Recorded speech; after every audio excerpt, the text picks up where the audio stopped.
অন্যদিন তোমাদের সাথে শেয়ার করি ঘরবাড়ি কিভাবে গুছিয়ে রাখি আর কিভাবে কি করি সেইগুলো। তো আজকে হচ্ছে আমাদের খাটটাকে ঘোরানো হবে আর শোকেস আলমারিটাকে ঘোরানো হবে। ওই জন্য এই যে দেখতেই পাচ্ছ খাটের প্লাইগুলো খুলে রাখা হয়ে গেছে আর যে রডগুলো থাকে সেগুলো রাখা হয়েছে।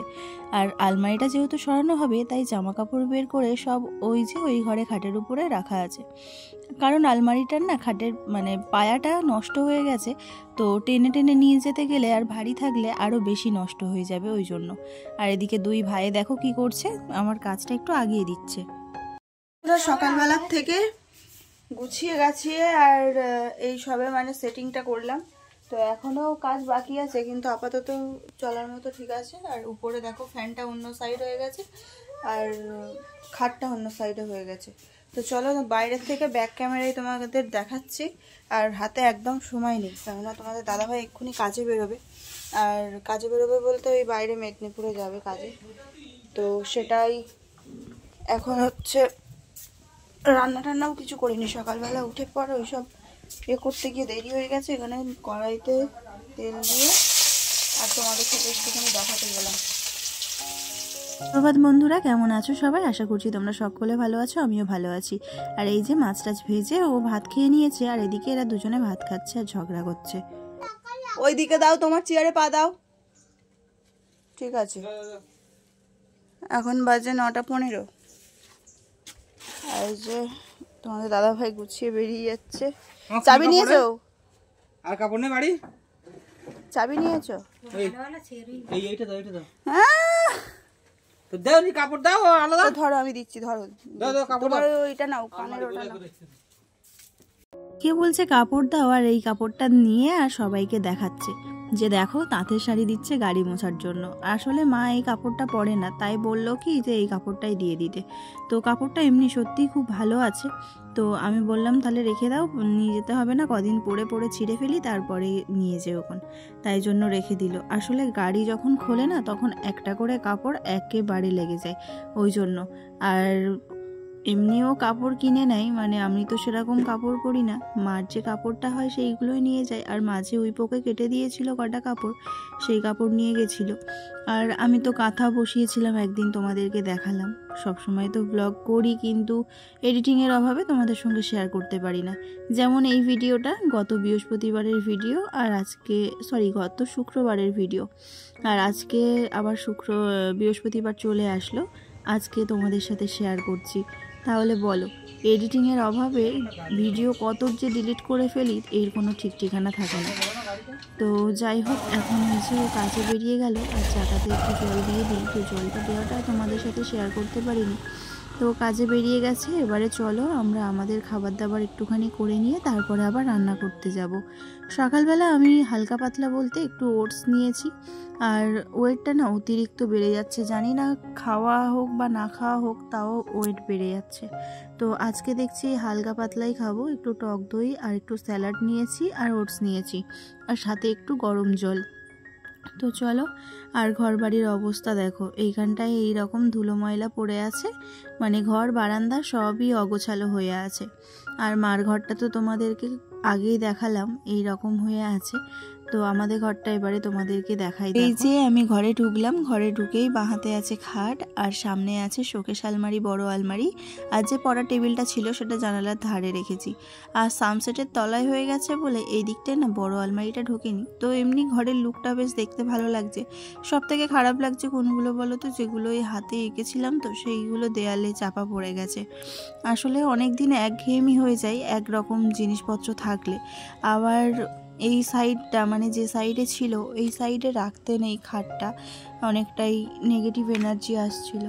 তো একজন দেখে তাই বলল, সেইভাবেই আর কি কাজবাজ করলাম। তো এখন খাবার দাবারগুলো একটু খেয়ে নিই, মানে যেগুলো বানিয়েছিলাম ওইগুলোই তো খেয়ে নিচ্ছি। আর এদিক ওদিক তাকাচ্ছি, কারণ হচ্ছে আমি ভাবছি যে কোনটা কোন জায়গায় রাখলে ভালো হয়। আর জামা কাপড়ের জায়গাটা এমনিই নষ্ট হয়ে গেছে, ওইটা নিয়ে আরও টেনশন করছি। এদিকে বিছানাটা পেতে নিয়েছি, শুধু এখনও কিচ্ছু গোছাইনি, শুধু বিছানাটা গুছিয়েছি। আর এদিকে ছোটু দেখো ওস্তাদি করছে। কি করছো তুমি? এই বাবা,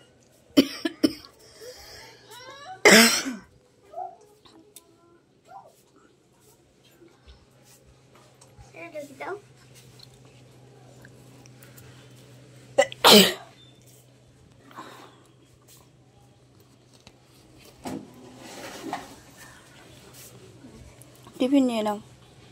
তো এদিকে এই যে স্কুলে চলে যাচ্ছে, এখন আমি রান্না টান্না করিনি। আর ছোটোকে ওই যে লেবু কেটে দিলাম, লেবু খাইনি। টিফিন নিয়েছো? যাও, এক ধার দিয়ে চলে যাও। হ্যাঁ, সাবধানে যাবে। চলো, ওদিকে ও চলে গেল। আর এখানে দেখো জামা কাপড় চোপড় সব পড়ে আছে। তো এখন ঘড়িতে বেজে গেছে অনেক, কটা হলো তো, এই দেখো 10:30 বাজে। ঘড়িতে এখন 10:30 বাজে। এখন এগুলো কিচ্ছু গোছাবো না, শুধু তাই বাবা, শুধু এই বিছানাটাকে একটুখানি ঠিকঠাক করে নিয়ে আর এই ঘরটা একটু ফাঁকা করে দিয়ে তারপরে হচ্ছে রান্না করতে যাবো। রান্না করে এসে তার বিকালের দিকে এগুলো গোছাবো। আর ঘরের বিছানাটা ঠিক করেছি, আর এদিকে ঘর মুছতে এসেছি। আর আমাদের ছোটু কেমন বদমাইশি শুরু করেছে দেখো, আমাকে ঘর মুছতে দেবে না, ও একা একা ঘর মুছবে। ওই জন্যই এই দেখো, যখনই ঘর মুছতে যাচ্ছি তখনই ও পায়ে পথে করছে আর কি। তো ও বলছে আমি খাটের উপর উঠে থাকবো, আমি এখানে থাকবো, তুমি ঘর মুছো, আমাকে মুছতেই দিচ্ছ না, তুমি পচা মেয়ে, এরকম করে করে অনেক কথা বলছে। তো চলো এখন এই সামনেটুকু একটুখানি মুছে নিই তাড়াহুড়ো করে। আর ওই দরজার ধারটাই ওকে একটুখানি দেবো, ও মুছবে বলছিল ওই জন্য। তো ভীষণ পাকা পাকা কথা বলে এখন, এত পাকা কথা কোথায় শিখেছে তা কি জানি। আর কেউ মনে করবে, মানে অন্য কেউ যদি শোনে, নতুন মানুষ মনে করবে যে আমি হয়তো ওকে শিখিয়ে দিয়েছি, এই রকম হয়তো মানে মনে ভাবতেই পারে। কিন্তু এত পাকা পাকা কথা বলে, আমরা কি মানে আমরা কোথায় কি বলবো সেটাই গুলিয়ে ফেলি, আর ও ঠিক সেই কথাগুলো ভালোভাবে সাজিয়ে সাজিয়ে বলবে। তো এই দেখো, ও ওই লাঠিটা নিয়ে নিয়েছে, নিয়ে এখন ঘর মুছছে। আর আমাদের এখানে না ঠান্ডা কিন্তু পড়ে গেছে, মেঝে পুরো বরফের মতো ঠান্ডা হয়ে থাকে। তাই জন্য এই যে কাগজগুলো না বিছিয়ে নিয়েছি। এই কাগজগুলো ঘরেতে আনা ছিল, রং করতো, সেই রঙের কাগজ। তো আমার বড় ননদ কাজে যায়, সেখান থেকে এনে দিয়েছিল। তো আমাদের দিয়েছিল দুটো, তো সেইটাই এই যে ঘরে পেতে দিয়েছি। আর এখানে একটা ব্যানার পেতে দিয়েছি। আর এখন মার ঘর থেকে এই যে কাপড়গুলো, মানে যা যা আছে আর কি, সবগুলো নিয়ে এসে এইখানটাই ঢিপি করে রাখবো। তো বন্ধুরা, আপাতত সব কিছুই ঘরে নিয়ে চলে এসেছি, মানে মার ঘরের খাটে যেগুলো ছিল সেগুলো সবগুলোই নিয়ে চলে এসেছি। আর এই দেখো সব এক পাহাড় হয়েছে, দেখেছো? এগুলো সব বসে বসে গোছাবো। আর কষ্ট হয়ে যাচ্ছে, ওই পারে রান্না বসিয়ে দিয়েছি আর এদিকে এইগুলো করছি। এখনও বাইরেরগুলো মানে সব নিয়ে ঘরে আসবো, তারপরে আস্তে আস্তে বসে বসে গোছাবো। আর এই কাঠের আলমারিটার অবস্থা দেখো, জামা কাপড় না একদম রাখতেই পাচ্ছি না, জানো তো। চলো ব্যাকে দেখাচ্ছি। এই দেখো, জামা কাপড় রাখছি আর এই রকম হয়ে যাচ্ছে, মানে এই যে ঘুণ পড়ে বলে না, এই দেখো, দেখেছো সব জামা কাপড়ে ঘুণ ভর্তি। এদিকে ছেলেরগুলোও রাখছি, সেই একই অবস্থা। ওই জন্য গোছাতেও ইচ্ছা করছে না। ওই দেখো ভিতরে জামা কাপড়ের ভিতরে যদি এরকম ঘুণ থাকে তাহলে বলো তো ভালো লাগে? তো যাই হোক, ওটা তো পরে ব্যবস্থা করছি। এই তো মার ঘর ফাঁকা হয়ে গেছে, আর আমাদের ঘরে এই যে খাট গোছানো হয়ে গেছে, টেবিলটা এখনও গোছাইনি। আর এইগুলো সব এই যে নিয়ে এসে ঝাঁপিয়ে রেখেছি, এগুলো গোছাবো। তো এখন আগে রান্নাটা করে আসি তারপরে। তো বন্ধুরা, একটু ঘুমিয়েছিলাম, তারপরে উঠে অয়ন স্কুল থেকে বাড়ি এসেছিলো, ওকে খেতে দিলাম, দিয়ে স্কুলে পড়তে পাঠাবো। তো বলছে পেটে ব্যথা করছিল। তো সন্ধেও হয়ে গেছে, এখন ঘড়িতে 5:10 বাজে। ওকে এই সবে পাঠালাম ওর দাদার সাথে, মানে ওর ঠাকুরদার সাথে ডাক্তারের কাছে পাঠালাম। আর এই যে জয় এখনো শুয়ে আছে। আর আমার নিচটা দেখো, এখনো সবকিছু এরকম এলোমেলো হয়ে আছে। আজকে শরীরটা ভীষণ খারাপ লাগছে। তো ওই ঘর, বারান্দা সবকিছু গোছানো আছে, শুধু আমার এই ঘরটা এখন গ্যাদারিং হয়ে আছে। এইগুলো আলমারিতে তুলবো ওই জন্য। তো এইগুলোকে গোছাতে গেলে একটু রেস্ট না নিয়ে আমি পারছি না গো করতে।